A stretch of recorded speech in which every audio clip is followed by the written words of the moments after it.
또 어제 이재명 후보가요, MBC 100분 토론에 출연을 했습니다. 이 자리에서 이재명 후보는요, 대장동 의혹 수사 과정에서 유한기 전 본부장 그리고 김문기 전 처장이 잇따라 극단적인 선택을 한 것과 관련한 질문을 받았는데요.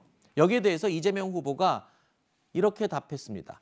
너무 무리한 수사가 이 극단적 선택의 원인이 됐을 가능성이 있다라면서 검찰을 겨냥한 발언을 했습니다. 또 윤석열 후보에게 수사를 받은 5명도 극단적인 선택을 과거에 했다면서 윤석열 후보를 언급하기도 했습니다. 그러면서 이런 말을 또 덧붙였습니다. 정말로 죄를 지은 사람은 죄가 드러나면 시원하다. 그러면서 죄를 짓지 않았는데 모든 증거가 자기 자신을 가리키면 어떻게 되겠냐라는 말을 한 건데, 글쎄요, 이 두 번째 문장, 죄를 짓지 않았는데 모든 증거가 나를 가리키면은 당혹스럽겠죠. 억울하겠죠. 이 문장은 좀 이해가 됩니다만 앞에 했던 정말로 죄를 지은 사람은 죄가 드러나면 시원하다.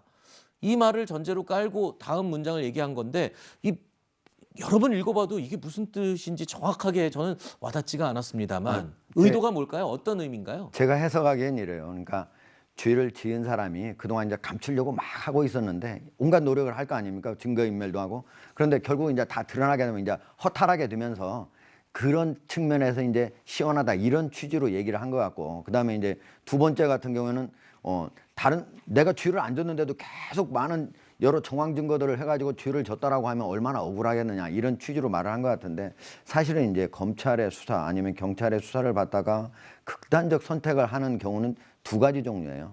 하나는 저렇게 이제 물론 너무 억울할 경우에 극단적인 선택을 하는 경우가 있습니다. 근데 저렇게 억울한 경우는 대부분 자기가 내가 가서 검찰에서는 좀 억울해도 재판 과정에서 내가 잘 얘기하면은 내 무죄가 드러나겠구나 이렇게 생각하는 사람이 오히려 더 많은 경우가 많고, 오히려 사실은 수사를 받다가 내가 만약에 진실을 다 얘기하면은 결국은 그 윗선에 있는 사람은 엄청 힘들겠다.